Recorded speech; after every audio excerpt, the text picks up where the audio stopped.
Does Wesley Huff believe that Roman Catholics are saved Christians? We'll let him answer. Watch the video. Do I think that Roman Catholics can be genuine born-again believers? And the answer to this, and I've maintained this publicly many times, is yes. Yes, they can. And of course he goes on to explain different things, and ultimately you should leave the Catholic Church, kind of. But you can be a Christian and go to the Roman Catholic Church.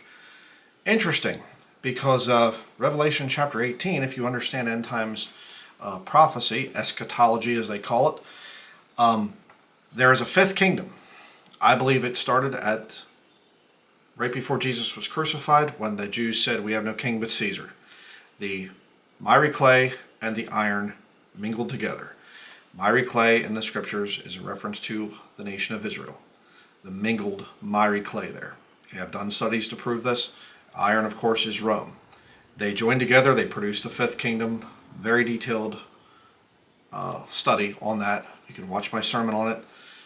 But at the end of the time of Jacob's trouble, you have the merchants of the earth weeping and wailing because they see Mystery Babylon being destroyed. The merchants of the earth in the book of James it's a reference to the Jews. And if you understand the thing of mercantilism and what the Jews have done with their usury and all the other stuff, the banking system and all that, you'll understand that merchants of the earth describes the Jews perfectly.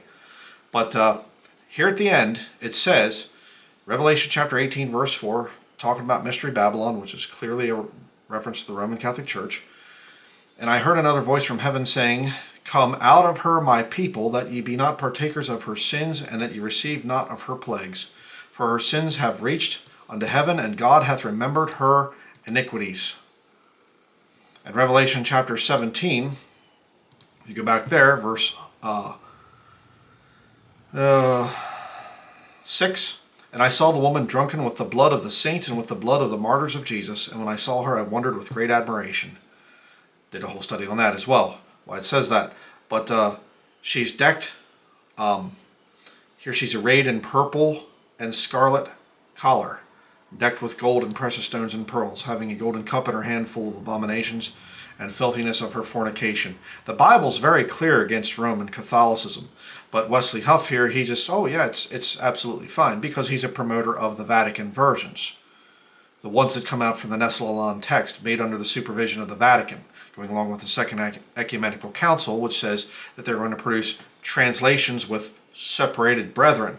And if you look into a lot of the NIV was done at the University of Salamanca in Spain, partly done there.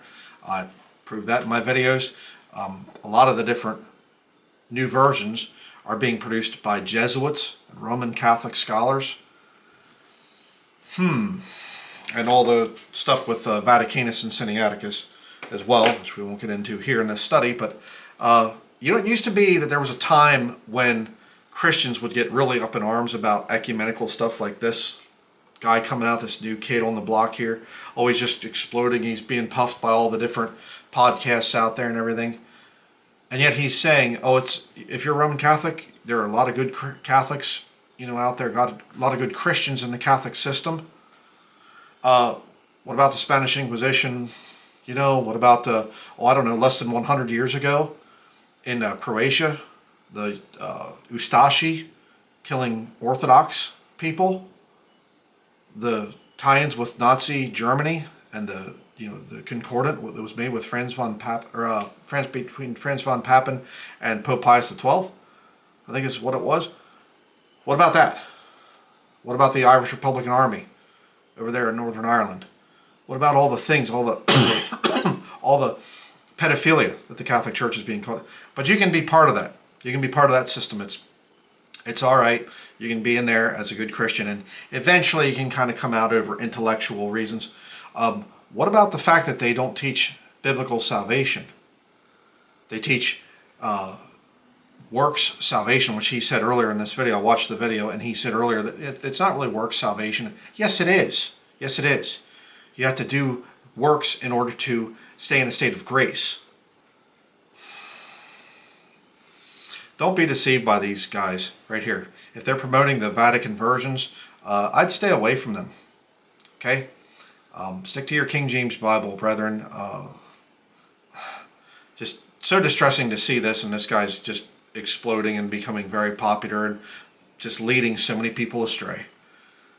And I'm telling Catholics to stay in the system. He will answer for that in eternity.